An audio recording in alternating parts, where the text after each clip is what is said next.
नमस्कार, मैं हूं आपका एस्ट्रो अंकल आचार्य कौशल। एक नया विषय लेके आ गया हूं, जिंदगी बनाने, आपकी पढ़ाई लिखाई नौकरी व्यापार सब अच्छा करके आपको चोटी पे पहुंचाने के लिए, आसान उपायों से आपको सफलता दिलाने के लिए। शुक्र प्रधान दिन हो, मीठी दही खा करके जाना, दिन भर काम आपके बनते रहेंगे। लेकिन आज का विषय बहुत ही महत्वपूर्ण है, क्योंकि आपकी सारी अधूरी मनोकामनाएं पूरी होने वाली हैं। जो आपके मन में है कि मेरा ये काम हो जाए, वो बिगड़ा काम बन जाए, वो सारे बनने वाले हैं, क्योंकि कामदा एकादशी व्रत आ गई है। अधूरी मनोकामनाएं पूरी होंगी, कोई पुराना अटका हुआ काम आपका पूरा हो जाएगा। यहाँ तक कि कोई अटका हुआ पैसा कहीं फंसा हुआ है, वो पैसा भी वापस आ जाएगा और आपको कष्टों से मुक्ति मिल जाएगी। कामदा एकादशी एक अच्छी सी कथा आपको सुनाने वाला हूँ। बहुत अच्छी कथा है, बहुत आपको रस आएगा, बहुत अच्छा लगेगा।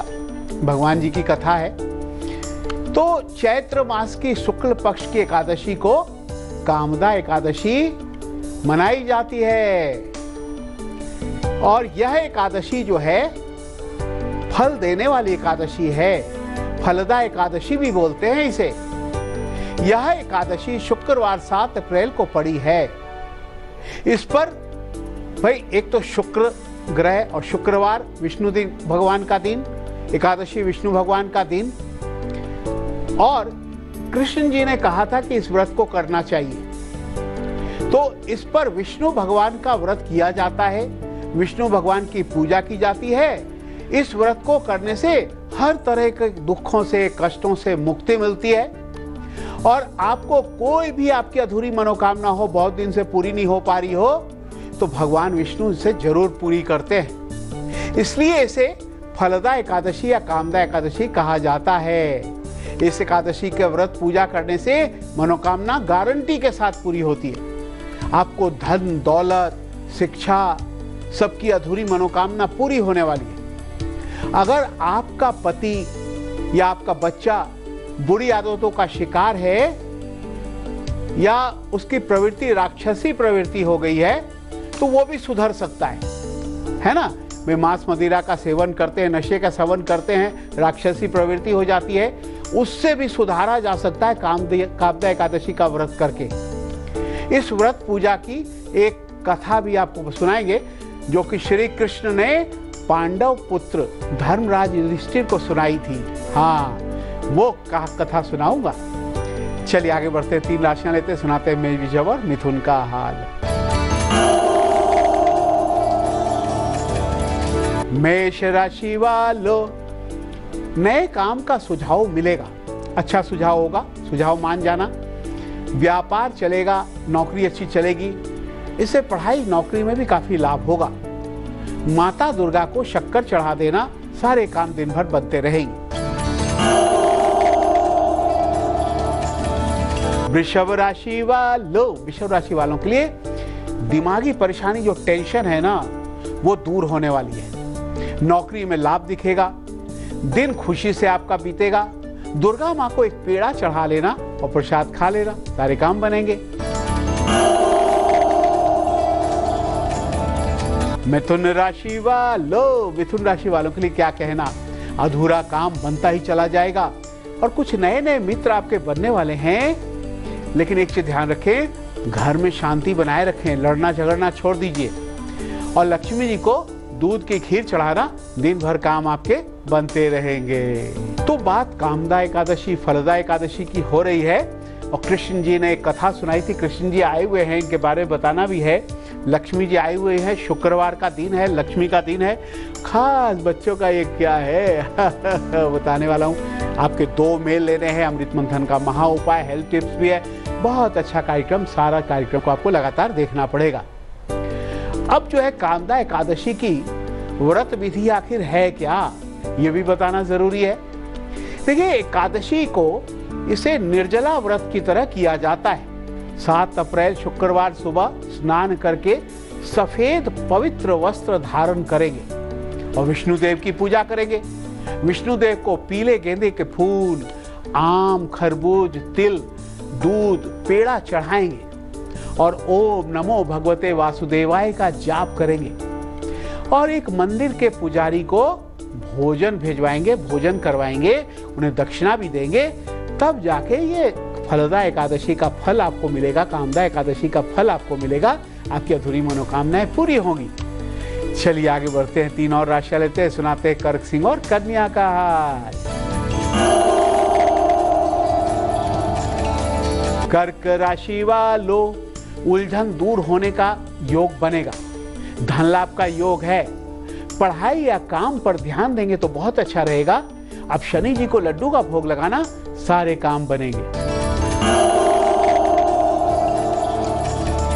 सिंह राशि वालों, ये बदलते मौसम में ना आपको खास सेहत का ख्याल रखना पड़ेगा, हाँ नहीं तो बीमार पड़ सकते हैं। जो योजना आपने बना रखी है, मेहनत से वो काम पूरा होगा।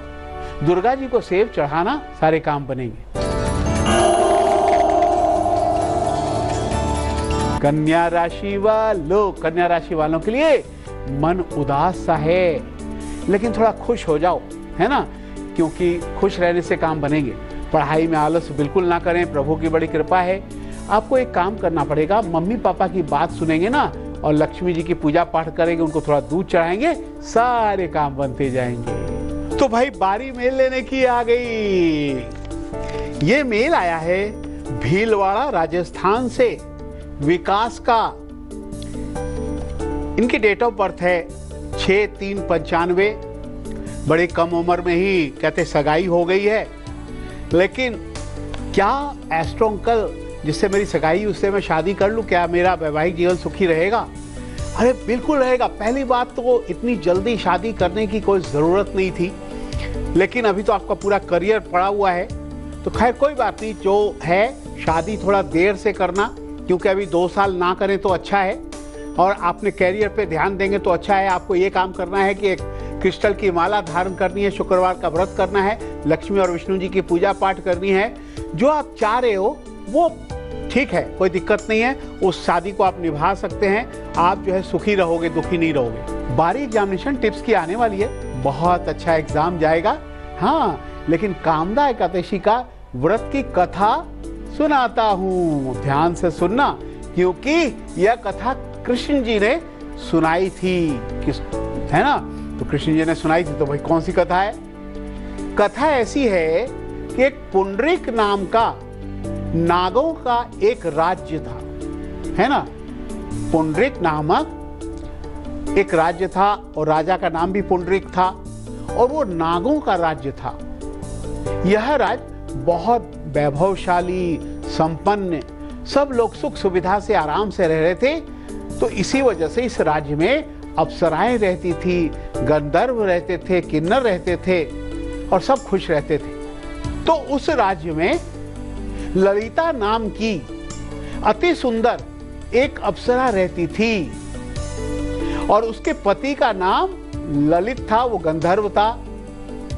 और जो ललित था ना, वो नाग दरबार में गाने गाता था, नृत्य करता था और सबका मनोरंजन करता था। इनका आपस में बड़ा प्रेम था, ललिता का और ललित का। पति पत्नी थे, आपस में बड़ा प्रेम था, दोनों एक दूसरे की नजरों में बने रहना चाहते थे। अब क्या हुआ कि राजा पुंडरीक ने एक बार ललित को गाना गाने के लिए और नृत्य करने का आदेश दिया। अब वो नृत्य करने लगा, गाना गाने लगा। अब ललित नृत्य करते करते उसे ललिता की याद आ गई, यानी अप्सरा उसकी पत्नी थी ना ललिता, उसकी याद आ गई। तो ध्यान थोड़ा भटक गया, नृत्य में और गाने में उससे भूल हो गई। अब क्या हुआ कि सभा में एक करकोटक नाम का नाग देवता उपस्थित था। उसने क्या किया, पुंडरीक राजा जो नाग का राजा था, उसको भड़का दिया कि ये तो गलती कर रहा है ललित, उसको बता दिया। तो जिससे पुंडरीक काफी नाराज हो गए, और उन्होंने, पुंडरीक ने ललित को एक श्राप दे दिया, राक्षस बन जाने का। क्या ललित सचमुच एक राक्षस बन गया? और बन गया तो क्या उसकी मुक्ति हुई? ये कहानी आगे बताएंगे, लेकिन आगे लेते हैं हम दिलचस्प बात। क्या है दिलचस्प बात भाई? एक डोडा पनीर आता है, गोला गोला फल होता है खाकी कलर का, जिसे डोडा पनीर बोलते हैं। अगर उसे भिगो करके छान करके खाली पेट सुबह पिया जाए तो लोगों की शुगर बहुत जल्दी कंट्रोल हो जाती है। ये डोडा पनीर का भिगो करके उसका जूस जो है पीना चाहिए। चलिए आगे बढ़ते हैं, सुनाते हैं 3 राशियां, सुनाते हैं तुला, वृश्चिक और धनु का हाल। तुला राशि वालों, धन बहुत खर्च होगा, फिजूल खर्ची को रोकें। सहेली या दोस्तों से आपको लाभ होने वाला है। हनुमान मंदिर में सिंदूर का दान करके आना। वृश्चिक राशि वालों, वृश्चिक राशि वालों के लिए नौकरी में सफलता मिलने वाली है, कोई तरक्की मिलेगी। माता पिता से झूठ मत बोलना, दुर्गा जी को थोड़ा खीर चढ़ाना, दिन भर काम बनेंगे। धनु राशि वालों, धनु राशि वालों के लिए ग्रहों की चाल कुछ उल्टी उल्टी चल रही है, 7.5 है। काम अटक रहे हैं आपके, नौकरी में परेशानी है, इंटरव्यू में सफलता मिल जाएगी, कोई चिंता की बात नहीं है। एक काम करना, रोज रात को दुर्गा चालीसा पढ़ना शुरू करो। 12 शुक्रवार के एग्जाम टिप्स की आ गई है ना, तो मिश्री दही खाकर पूर्व दिशा में क्रीम रंग के रुमाल लेकर के निकला। ओम महालक्ष्मी नमः, मां सरस्वती नमः बोल करके एग्जाम बहुत अच्छा जाएगा, अच्छे नंबर आएंगे। शुक्रवार का गुलिक काल सुबह 7:30 से 9 बजे तक सारे काम बनेंगे। राहु काल से बचना पड़ेगा, 10:30 से 12 बजे तक राहु काल है। दोपहर को कोई नया काम ना करे, काम नहीं होगा। लेकिन बात करेंगे जिनका जन्म 7 तारीख या शुक्रवार को हुआ, उनका भविष्य कैसा जाएगा। हैप्पी बर्थडे टू यू, खुश हो जाओ। उनका भविष्य बहुत अच्छा जाएगा, क्योंकि वह अनुशासन को मानते हैं, समझकर और समझकर आगे बढ़कर प्लान करके आगे चलते हैं, योग्य बन जाते हैं।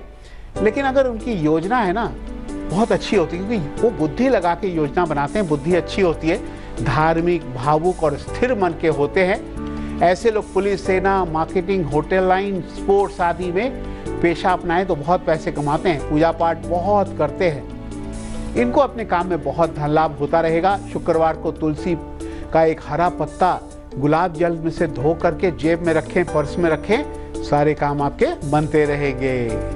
चलिए अपनी चर्चा पर वापस आ जाते हैं। अब आपको मैंने कहानी अधूरी सुनाई थी ना, अब कहानी को पूरा करते हैं। कथा आगे की क्या है, क्या वो राक्षस सचमुच बन गया, या उस राक्षस बन गया तो मुक्ति कैसे हुई। हाँ, ललित की गलती की वजह से उसे वो श्राप लग गया और वो एक अत्यंत बुरा और विभत्स दिखने वाला राक्षस बन गया। उसकी अप्सरा पत्नी ललिता बड़ी दुखी हुई। ललिता अपने पति की मुक्ति के लिए उपाय ढूंढने लगी। तब वो एक मुनि के पास गई, ऋषि मुनि के पास गई, तो उन्होंने उसे सुझाया, ललिता तुम एक कामदा एकादशी का व्रत रखने के से तुम्हारे पति की राक्षस योनि से मुक्ति हो सकती है। ललिता ने मुनि के आश्रम में ही कामदा एकादशी, फलदा एकादशी का व्रत का पालन किया और व्रत का पुण्य का लाभ उसने अपने पति को दे दिया। उससे ललित को राक्षस होने से मुक्ति मिल गई और फिर वो एक सुंदर गंधर्व गायक बन गया। बहुत अच्छा। फिर से तो इस तरह से कहा जाता है कि अगर आपके परिवार में कोई बुरा बन गया है, उसके अंदर राक्षसी प्रवृत्ति आ गई, वो नशे का शिकार हो गया, अपराध वृत्ति का शिकार हो गया है ना, और वो बिगड़ गया, तो इस व्रत को कर करके, चाहे वो आपके पति क्यों ना हो, आपके संतान ही क्यों ना हो, उसको फिर से सुधारा जा सकता है। इस व्रत को किया जाता है। तो आपने समझ गए भाई इस व्रत की क्या महिमा है। अब 3 राशियां बची है, सुनाते हैं मकर, कुंभ और मीन का हाल। मकर राशि वालों, आलस मत करो, काम करते रहो, ऑफिस में सम्मान आपको मिलेगा, दोस्तों से मदद मिलेगी, दुर्गा जी को पंचामृत चढ़ा देना, सारे काम बनेंगे। कुंभ राशि वालों, सरकारी नौकरी या ठेके लेने का प्रयास करेंगे तो अच्छा रहेगा। सभी का विश्वास जीतोगे, आपका काम होगा, लक्ष्मी जी को पेड़ा चढ़ा देना। मीन राशि वालो, अंतिम राशि और प्रसन्न हो जाओ। आपको तो माता पिता का काफी प्यार मिलेगा। और देखो, अगर आप नौकरी करते हैं ना, प्रभु की बड़ी कृपा है, नौकरी में आपको सम्मान मिलेगा, प्रमोशन भी हो सकता है। लेकिन आप पैसे बड़े फिजूल खर्ची कर रहे हो, पैसे बचाकर काम की चीजें ही खरीदो। सरस्वती जी को एक पेठा चढ़ा देना, दिन भर काम आपके बनते रहेंगे। लेकिन पहले जरा अमृत मंथन का महा उपाय हो जाए। क्या है भाई? घर में क्लेश को रोकने के लिए क्या करना चाहिए? बहुत ज्यादा क्लेश घर में हो रहा हो तो आटा शनिवार को पिसवाएं, थोड़ा सा गेहूं पिसवाना पड़ेगा और उसमें थोड़ा काले चने भी डाल दें। शनिवार को अगर काले चने और गेहूं साथ पिसवा करके रोटी खाई जाए ना, लेकिन वो रोटी बना के पहले कौओं को खिलाएं फिर खुद खाएं, तो क्लेश खत्म हो जाता है। ये उपाय कर लेना। तो ये मेल आया है तापी गुजरात से राहुल सोनी का, जिनकी डेट ऑफ बर्थ है 11/6/99। इनका सवाल है कि 13 अप्रैल से BCA का फाइनल एग्जाम है, सारे सब्जेक्ट्स में टॉप के नंबर लाना चाहता हूं और पूरे तरीके से टॉप करना चाहता हूं। एस्ट्रो अंकल कुछ उपाय बताओ। तो देखो, पहले तो हमारा एग्जाम टिप्स जो होता है वो बहुत इंपॉर्टेंट होता है, उसे देखते रहा करो, उसे अपनाया करो। इसके अलावा जो आप BCA का एग्जाम दे रहे तो बुध ग्रह को बलवान करने के लिए गले में एक 6.5 रत्ती का पन्ना लॉकेट बना के और 4 मुखी 6 मुखी रुद्राक्ष हरे धागे में धारण करना चाहिए। और आपको दही खाना शुरू करेंगे रोज, 2 चम्मच खाना है। आज 10 बजे खाया, कल 11 बजे, परसों 12 बजे, 1 घंटा बढ़ा के रोज दही खाना शुरू करेंगे। और आपको 5 फलों का रस निकाल करके आप फ्रिज में रखें, उसका तिलक लगाया करें। तुलसी और शहद का सेवन किया करें, बुद्धि बड़ी तेज होती है। और गणेश जी और कार्तिकेय जी की पूजा करेंगे तो निश्चित रूप से आप टॉप कर सकते हो, कोई चिंता की बात नहीं है। बच्चों, आपके मन में अगर सवाल है तो आप मुझे भेजो अपनी पूरी date of birth, time, place. हमारा मेल एड्रेस है astroncal@aajtak.com। तो भाई कृष्ण जी आए हुए हैं। कृष्ण जी ने एक बहुत अच्छी कथा हमें सुनाई है। लेकिन कृष्ण जी एक बात कहते हैं, कृष्ण जी किससे प्रसन्न होते हैं? देखिए, कृष्ण जी प्रसन्न होते हैं जो खुद खुश रहता है, जो दूसरों का मनोरंजन करता है, दूसरे के कष्टों में मदद करता है, कृष्ण जी उससे खुश रहते हैं। और कृष्ण जी को क्या चाहिए? माखन और मिश्री का भोग लगाओ। कृष्ण जी सारी मनोकामनाओं को पूरा करते हैं। और शुक्रवार का दिन है, माँ लक्ष्मी भी आए हुए हैं, इनको लाल फूल चढ़ाओ तो धन दौलत देती है माँ लक्ष्मी। लेकिन ये क्या है बच्चों के लिए? हा देखा भाई, ये देखिए कितना अच्छा जो, अरे वाह, गाना गा रहा है। आंखें भी ऐसे ऐसे कर रहा है, चोंच भी ऐसे कर रहा है। बड़ा प्यारा सा। लेकिन देखो कितना अच्छा है, ये अपने बच्चे को गोद में लिए हुए हैं। अरे भाई, ये अपने बच्चे को भी गोद में लिए हुए है और डांस भी कर रहा है, गाने भी सुना रहा है। तो बच्चे जो है ना बड़े खुश रहते। रोने धोने वाले बच्चों को ऐसे ही देना चाहिए खिलौना भाई, खुश रहते हैं वो। और बस उसके बाद किसी को परेशान भी नहीं करते। बड़ा अच्छा खिलौना है। लेकिन बारी आपको हंसाने की आ गई। क्या है? चुटकुला हंसने के लिए तैयार हो जाओ। मोनू मम्मी के साथ डॉक्टर के पास गया था। मम्मी गई थी अपना डॉक्टर को दिखाने के लिए। मम्मी को देखने के बाद मोनू बोल पड़ा, डॉक्टर आप मेरा भी इलाज बताओ। डॉक्टर ने पूछा, भाई तुम्हें क्या हुआ है? तुम्हें क्या हो गया? बोला, सर कभी कभी मैं बात करता हूं ना तो मुझे सामने वाला इंसान दिखाई नहीं देता। डॉक्टर, अच्छा बात करते हो सामने वाला इंसान दिखाई नहीं देता? ऐसा कब होता है भाई? सर मैं जब मोबाइल पे बात करता हूं ना तो सामने वाला दिखाई नहीं देता। मम्मी भी हंसने लगी, डॉक्टर भी हंसने लगे। अब वो कहीं जाएगा तो कुछ ना कुछ तो मजाक करेगा, हंसी मजाक की बात तो करेगा सबको हंसाने के लिए। खैर बच्चों, हंसते हंसाते ही जिंदगी खुशहाल रहती है। हम भी हंसते हंसाते चलते हैं। कल फिर आएंगे एक नया विषय लेके आपकी जिंदगी बनाने, पढ़ाई लिखाई नौकरी व्यापार अच्छा करने। आज मुझे इजाजत दो। नमस्कार, राम राम। तेज के साथ बने रहना, तेज में ही आती है अच्छी अच्छी खबरें तेजी से।